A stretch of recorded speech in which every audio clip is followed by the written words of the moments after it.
Yeah. Awesome. That's good. I've never had a drum accompaniment. That's good.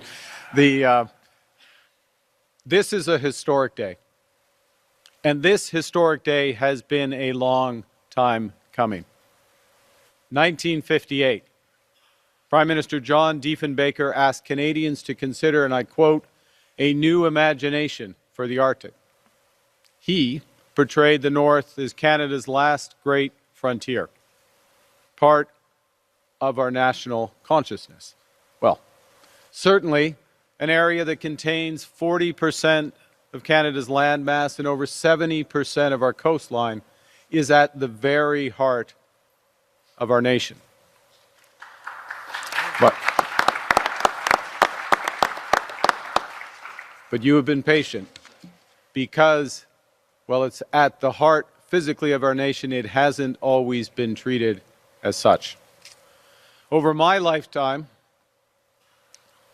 successive governments have helped make investments in new mines and ports, roads and bridges, outposts, and sometimes satellite systems. But too often, these steps have been taken with great caution or only after long delays. Too often, the investments were made with inadequate consultation and partnership. Too often, they were made one at a time, piecemeal, not connected either to the community or to each other. In short, they lacked the scale of ambition and the depth of strategy worthy of this vast region and its peoples. That's why, in response to input from Indigenous rights holders, territorial governments, other stakeholders, last September, we referred to the Major Projects Office a transformative strategy called the Arctic Economic and Security Corridor. And since then, the so-called MPO has been engaging with rights holders, governments, partners, territorial governments, federal departments, the private sector to translate a high-level strategy into an action plan with an integrated set of projects that complement the major investments that we are now making in our defense and security in the Arctic. Le gouvernement fédéral a la capacité de mettre en œuvre une vision de cette en vigueur. À ce moment charnière, au moment où notre économie et notre souveraineté sont confrontées à de nouvelles menaces, nous avons un impératif. From day one, Canada's new government has been clear that true Canadian sovereignty is anchored right here in a strong and secure North. Only 4 days after being sworn in, almost exactly a year ago today, I was in Iqaluit to announce that the Canadian Armed Forces would establish a sustained year-round presence in the Arctic to protect our sovereignty across land, air, and sea. And we've already delivered that. Today, the forces patrols the Arctic 365 days a year, including through Operation Nanook. In our first federal budget, a few months ago, we launched the $1 billion Arctic Infrastructure Fund to build new roads, rail, airports, bridges, and ports. Last month, the Minister of Indigenous Services announced new measures to make life more affordable for Indigenous communities in the North, including lowering food costs and improving access to childcare and education. And today, we are announcing a series of transformative initiatives that will help unlock the full potential of this vast region. We're moving forward with an ambitious new plan backed by more than $40 billion of investments in Canada's North and Arctic. Investments to defend our sovereignty and to deter new threats. Investments to connect, build, and transform Northern and Arctic communities. With this plan, we are taking control of our future. We will no longer rely on others to defend our Arctic security or to fuel our economy. We're taking full responsibility for defending our sovereignty. And we are unleashing a range of new economic opportunities for the over 140,000 Northerners who will benefit from stronger, more connected communities, more opportunities, and a higher standard of living. La première tâche du gouvernement est d'assurer votre sécurité. Pour y parvenir, en juin dernier, notre nouveau gouvernement s'est lancé dans une mission ambitieuse visant à rebâtir, réarmer et réinvestir dans les forces armées canadiennes. Le recrutement dans les forces armées a augmenté depuis juin de 13%. Nous sommes en voie d'atteindre la cible de 2% de l'OTAN cette année. And as part of our plan to rebuild, rearm, and reinvest in the Canadian Armed Forces, we must ensure that the women and men who serve have not only the presence, but also the reach to defend every corner of this region. To that end, we are building 4 new northern operational support hubs and nodes in Whitehorse, in Resolute Bay, in Rankin Inlet, and in Cambridge Bay.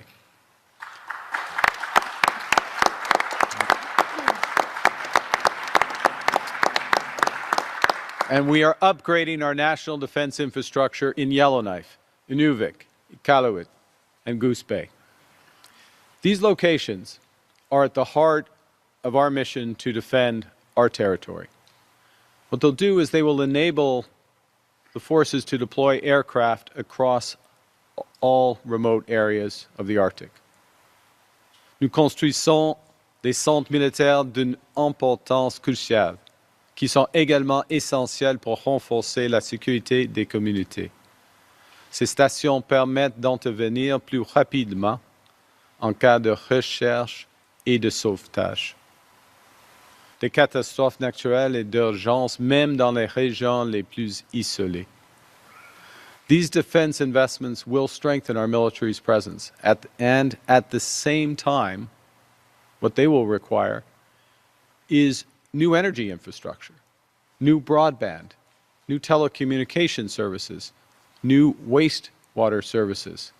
What that means is as we build these military operations, we can transform and benefit the surrounding communities. The combination of these defense investments with the nation-building projects we're announcing today will strengthen Arctic security and open new economic opportunities while connecting communities. I'll go back to Diefenbaker. He asked Canadians to reimagine the potential of the North with what he called his Roads to Resources program.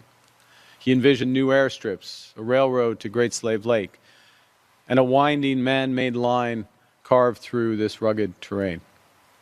Now, since then, back in the late 50s, since then, as the people of the North know all too well, climate change has only reinforced the need for action.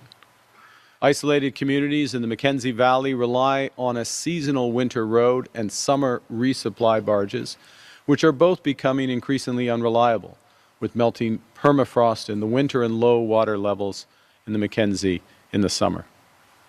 So right now, there is no road open reliably in all seasons.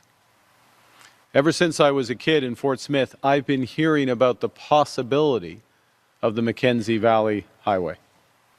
And I'm not that young.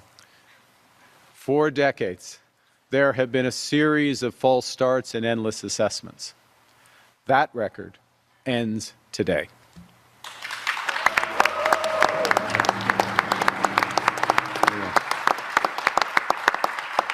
Today, we're taking up the Mackenzie Valley Highway at our Major Projects Office. This summer, we will start construction.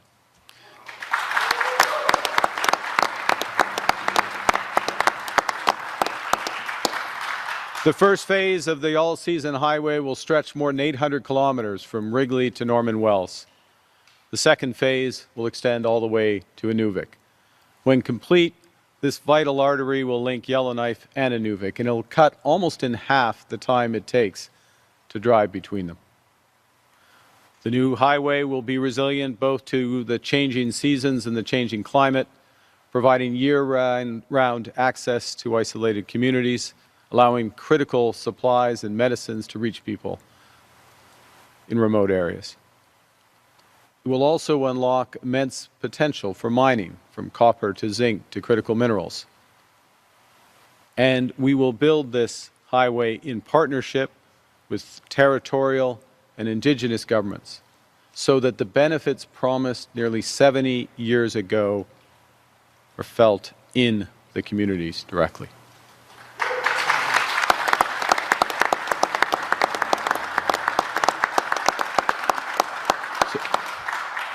And to be even more specific about how we're moving, we will start construction of the Oscar Creek Bridge relocation, the Christina Creek realignment, and Highway 1 targeted resurfacing, all beginning this summer. En plus de relier les communautés par voie terrestre, nous les relierons également par voie aérienne.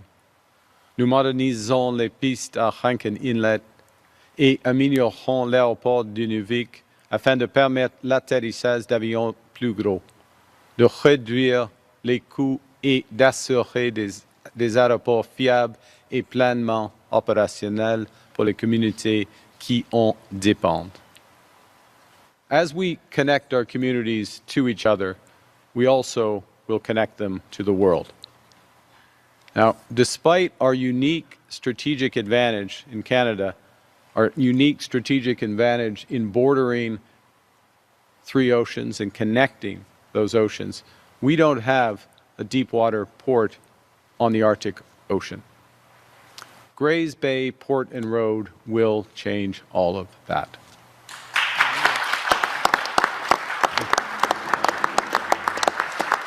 We will build a new deep water port at Grays Bay in Nunavut and a 230-kilometer all-season road connecting it to the territory's border. This will help unlock mineral resources and enable their easy export. We'll also work in partnership with the Kitkmiut Inuit Association to realize the transformative potential of this decades-long dream, and to connect the Grays Bay Port and Road to the wider north, including Yellowknife. We're going to refer to the Major Projects Office a new Arctic Economic and Security Corridor that will build a 400-kilometer all-season road through the Slave Geological Province to Nunavut's border.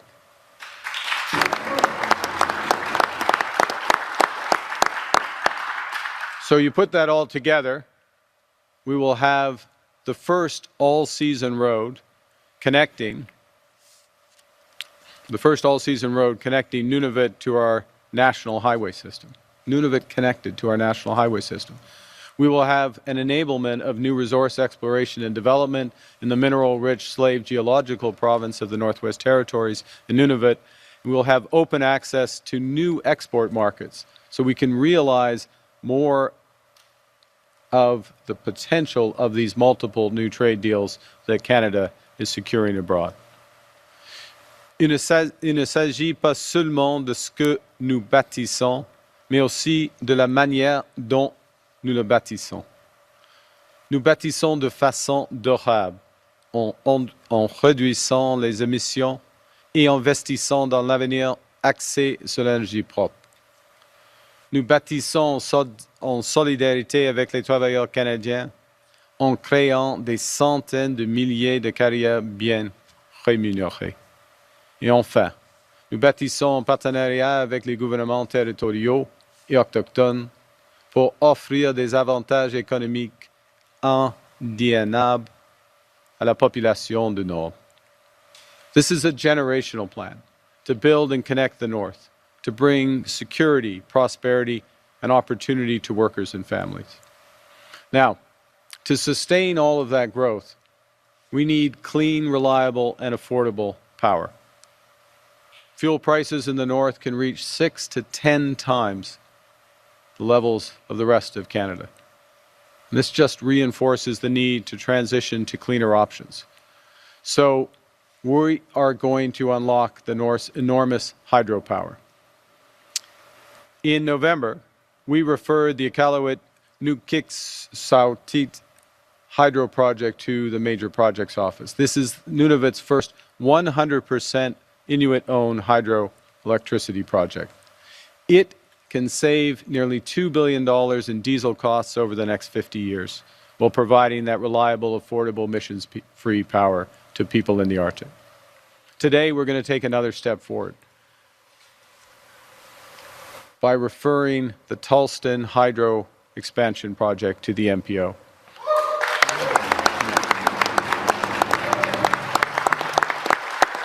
Tulston will add 60 megawatts to the existing system, doubling the capacity right here in the Northwest Territories, creating a unified hydro grid that links 11 communities, powers 70% of the territory's population with reliable, clean electricity.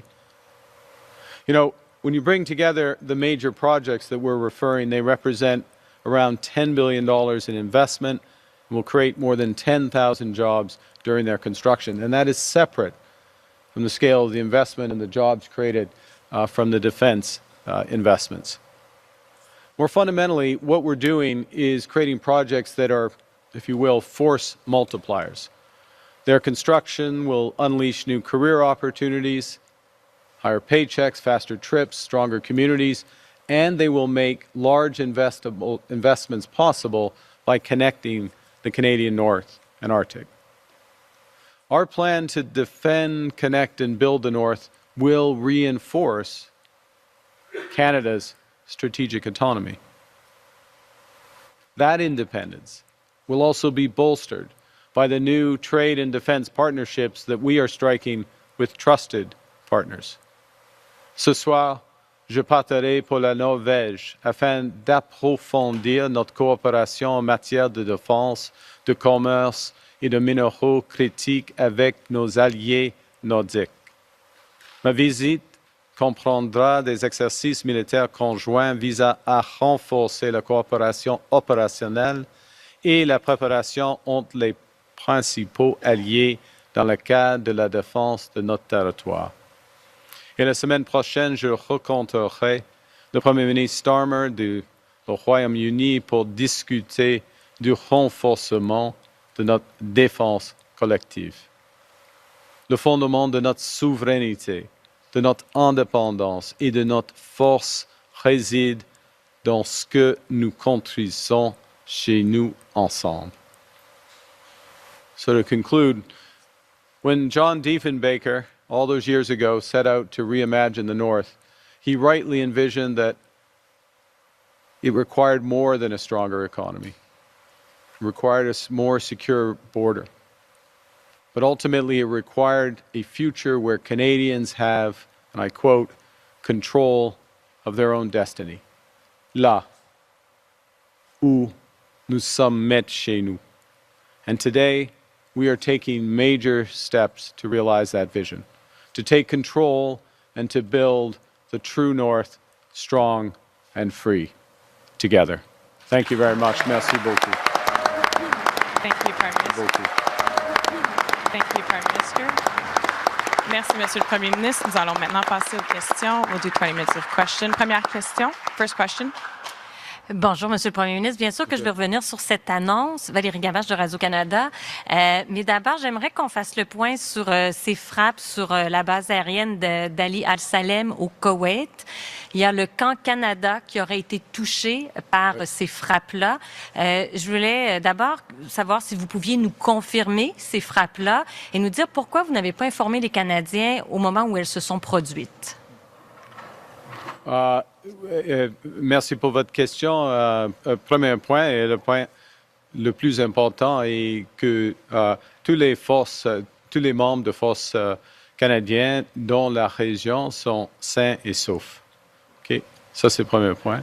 Deuxièmement, comme vous le savez, mais je vais répéter, le Canada ne s'engage pas dans les actions dans la région, surtout dans les actions offensives dans la région.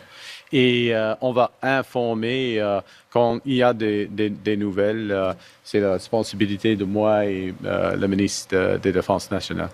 And if you can answer in English also. If you can confirm in English if this attack happened and why did you you didn't and for Canadian before? Well, I mean, I'm not the only spokesperson for the government, but I'll just confirm that Canadian forces are, the members of the Canadian forces are all safe and sound. I reinforce, as I said in French, what you know, which is that we are not engaged in these actions of the U.S. and Israel. We're not engaged in offensive actions, and we will not be engaged in those actions. Concernant l'annonce d'aujourd'hui, Oui. c'est quand même une annonce qui est extrêmement concrète pour le Nord. Quel message vous voulez envoyer à la veille justement de cette visite en Norvège à vos alliés, tant des pays nordiques que de l'OTAN, en faisant cette annonce-là aujourd'hui? Oui, merci. OK. La visite, l'annonce aujourd'hui et les actions aujourd'hui renforcent notre capacité à une échelle extraordinaire, si je peux dire comme ça, notre capacité de défendre le Canada, tout le Canada. Et alors, c'est vachement important, les annonces aujourd'hui, y compris d'autres investissements dans nos forces armées, premièrement. Deuxièmement, alors, on prend plus de responsabilités chez nous. Okay? Ça, c'est fondamental. C'est un des grands messages aujourd'hui. Deuxièmement, on va travailler plus. Nous allons avoir une plus étroite collaboration avec nos alliés norvèges parce qu'il y a la géographie, premièrement. Deuxièmement, nous avons une frontière, par exemple, de 3000 kilomètres avec le Danemark, par exemple. OK. C'est une bonne idée d'avoir plus de coopération entre nous, mais y compris tous les pays norvèges. Il y a expertise, il y a la possibilité ou la nécessité d'avoir plus de coordination. Alors, nous six avec Canada, nous prenons plus de responsabilités pour, en anglais, on dit le flank de l'Ouest, la frontière de l'Ouest de l'OTAN. Et depuis le commencement de l'OTAN, 95% ou plus de temps, l'OTAN est concentrée sur la frontière de l'Est. Maintenant, dans un monde de plus en plus dangereux, il faut concentrer, surtout pour le Canada, sur nos frontières et la frontière de l'Ouest de l'OTAN. Alors, par conséquent, on travaille avec plus étroite collaboration avec nos partenaires norvégiens. Ça marche? Prochaine question. Next question. Good afternoon, Prime Minister. David Baxter with the Canadian Press. What's your level of concern right now about broader economic damage, be it in Canada or globally, with the war in Iran and oil price shocks that we've been seeing over the last week? Yeah, very closely. The longer this goes on, the greater the disruptions in energy markets, and you're right, in oil markets. Very importantly, natural gas markets. 20% of global LNG supply is now trapped in the Gulf, so that will have knock-on effects, particularly in Asia. We are seeing the implications of this for fertilizer, for example. So there is ultimately down the chain around the world potential impacts in fertilizers, food prices, planting. Some other sectors, critical minerals, development related to. Anyways, there are a series. The longer it goes on, the greater the dislocation, the greater knock-on effects, the greater global economic impacts, without question. And from a Canadian perspective, we have strengths, many strengths, including the fact that we are a net energy exporter. So there is some offset to Canada because of this. But a world where the global economy is slower, that affects us. A world where gas prices are higher, Gas prices are affected by global markets. That's an immediate challenge for individuals, so if it stays up. And also a world where, I'm going to simplify it, but the cost of money, financial conditions are tighter, interest rates are higher, stock markets are lower. That also has knock-on effects. We start from a position, so we are watching this closely. We are working at several dimensions to respond. One is directly with respect to the conflict, talking to allies, partners, other countries in the region, a wide range of active participants and interested parties, if I can put it that way, to try to contribute to the conditions that can lead to a de-escalation of hostilities. So that's number one. Secondly, working with particularly the G7 in terms of providing some relief to energy markets, but that needs to be kept into context. The scale of the disruption to energy markets is much bigger than what can be offset through, for example, the release of the Strategic Petroleum Reserve. Making sure, thirdly, that Canada is supplying everything it can to commodity markets, to energy markets. And then fourth, is moving forward with our economic plan, delivering tax cuts for Canadians. It's great to see the legislation finally making it through for the budget through the House of Commons, delivering on projects like this where we are masters in our own home. In other words, and I'll finish on this, what the challenges in the Middle East, what the war in the Middle East reinforces. The world's more dangerous and divided. We need to protect our territory.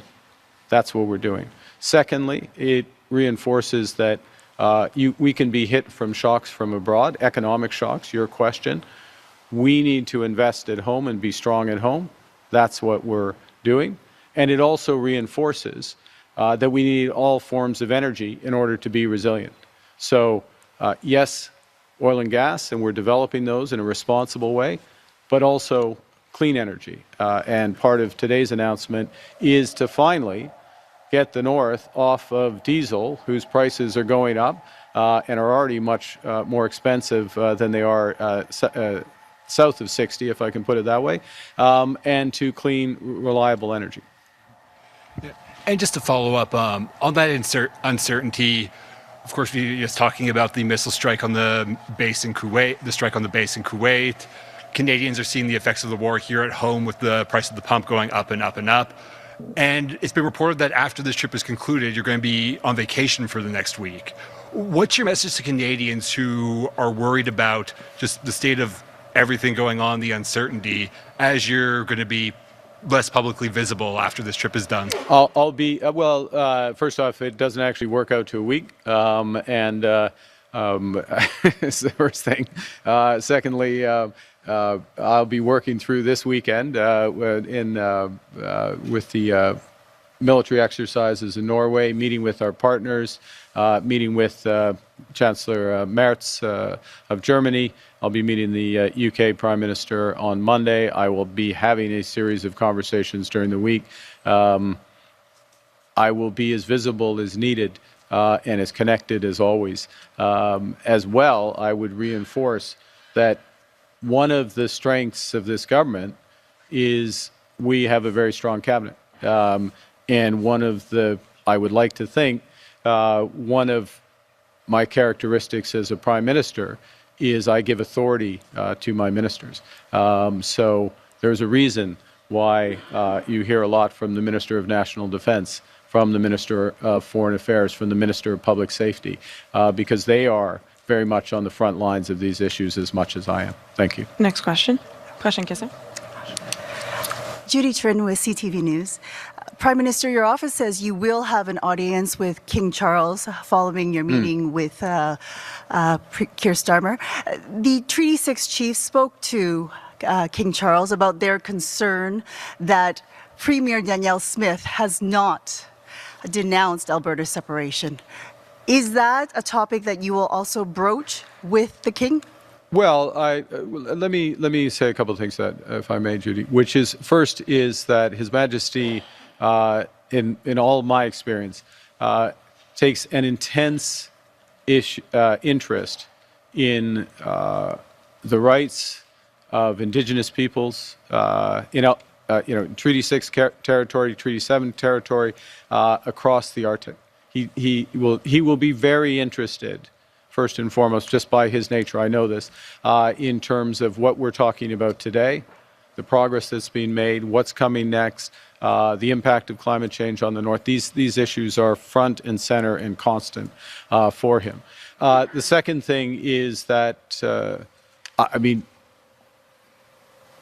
it is, there will be a form of readout of the discussion that we have. I don't want to prejudge the discussion that we have. He had quite a fulsome discussion with the Treaty 6 chiefs, I know, in the last 48 hours, and there are many subjects for him and I to raise. Thank you. Follow-up. In regards to your announcement today and this focus on defense investments and this strategy, can you give us a little insight as to why there is not more investment on housing, schooling, education for people in the North, for Indigenous communities that lack these resources? And when you head over to Norway and you meet with the Nordic Five, you will see that they have fantastic housing.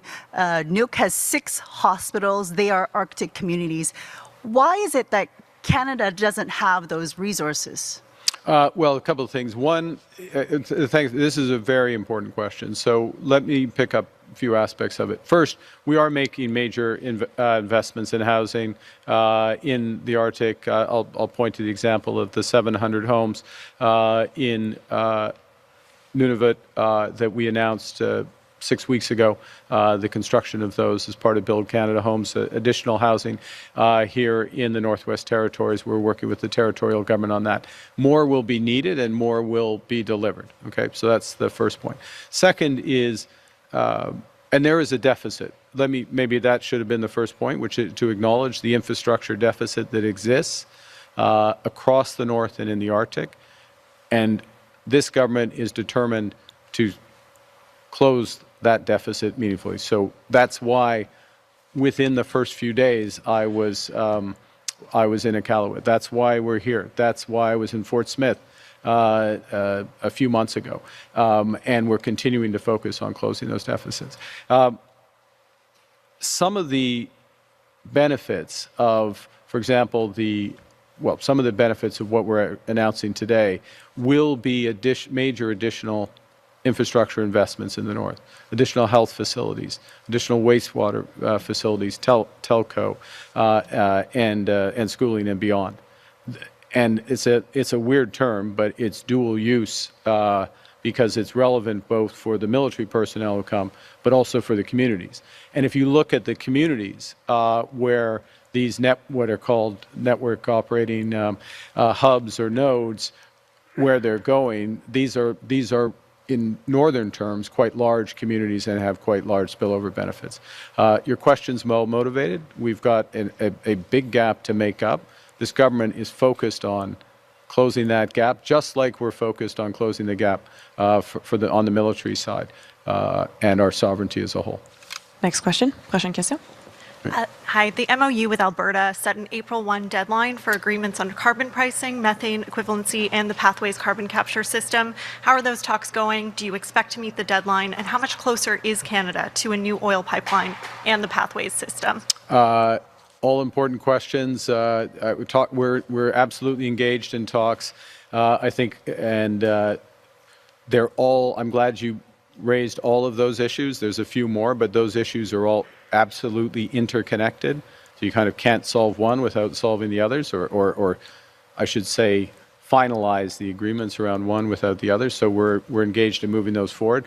I would point to the cooperation agreement, which we announced with Alberta in the last few days, as an example of there's goodwill on both sides. We're working forward, and we're committed to meet the deadline.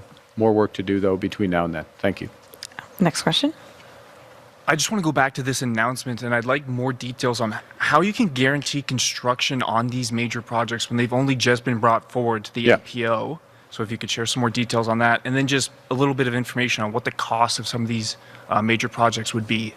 Okay. So in terms of, and there's a couple aspects of it. One is a project the scale of Mackenzie Valley will have a series of approvals, environmental approvals, other approvals for various components. And I talked in terms of phase 1 and phase 2, but even within phase 1, as the Premier well knows, we talk about this a lot, actually. There's various components of phase 1, some of which are more ready than others in terms of process, in terms of rights holder participation and benefit from them. So we can move forward on those as we're finalizing environmental assessments and others for the other components. That's first thing. The second thing, I'm going to widen your question for a second because I want to raise a fundamentally important issue, which is that the scale of what we're talking about with the military investments, these network operating hubs and nodes, and these major projects is enormous. And so there's a need to sequence and augment the construction capacity in the north, right? So one of the things we collectively have to do is make sure, first and foremost, the people of the north are benefiting for the construction. They're engaged, they're in it, they're part of it, but also that the equipment is available, it's in the right place at the right time, and it's sequenced across a very vast land. So there is a huge project management element to all of this for each project, but then it as a whole. And then in terms of the dollar values of the projects, if I'm going to simplify, there's more detail in a backgrounder which you'll get, or if you haven't received it already, but I'm going to simplify that the military components of this, 32 billion plus a bit more for dual use runways, for example, in Rankin and others. So effectively 35 billion. Again, more detail will be provided out. But then if you look at across Tulston, Mackenzie Valley, both legs, the Arctic corridor, including the port, it runs to north of $10 billion for all the components of it. Phase 1, phase 2, bringing everything back. If you think of everything ultimately being connected back here to Yellowknife, plus the ports, plus the hydro, which also gets connected back to Yellowknife. So it runs in that order of magnitude. At this stage, final point, which is that, as you say, well, let me just make the point. At this stage of the process, some of those estimates will become more refined because you're not at a final investment decision point, but those are the orders of magnitude. We'll have time for one last question and follow-up. Dernière question, une question de suivi. Hi, Prime Minister. Murray Brewster with CBC News. Murray. The large portion of today's funding is coming out of the envelope that was set aside for NORAD modernization. Yes. And you have a number of other projects that are going on under NORAD modernization. The initial estimate was $38 billion for NORAD modernization. Is there going to be a bigger bill for NORAD modernization? I think the way I'd answer that is, first, absolutely right in terms of your premise of your question. And I'm going to observe, this wasn't your question, but there's a difference between setting aside money and actually getting the plans and actioning. And so it's not like announcing that we're going to modernize NORAD is the same thing as identifying these hubs and actually starting the RFP process and moving forward on them, which is what's necessary. The second point is from the threat environment is constantly evolving. And that's a threat environment that very much implicates NORAD, as the Minister of National Defense rightly says, our sort of continental shield defense. So we will be constantly updating what we need Sometimes we won't need expensive systems that we thought we need because things have moved in a different direction. Sometimes we'll need new systems, and we'll be updating those through updates to the defense and strategy, but also through the budget process. So as of now, we're spending money. We are now allocating money that had been set aside for specific projects as described. If we have to do additional spending in those regards, additional fiscal cost, you will be, you will absolutely be the first to know. You'll be well, you might be amongst the first to understand it, Murray, because this, you spend all the time on it. But, okay, sorry. And Second question. one quick follow-up. You're meeting with the German Chancellor and the Norwegian Prime Minister. Do you expect to talk submarines? Well, that's an important question. So we're in a phase of that process. The short answer is no, because Murray, the short answer is no, because we're at a phase in that process where the short answer is no, because we're at a phase in that process where the final bids have been submitted, and that runs through an equal process. This is very much.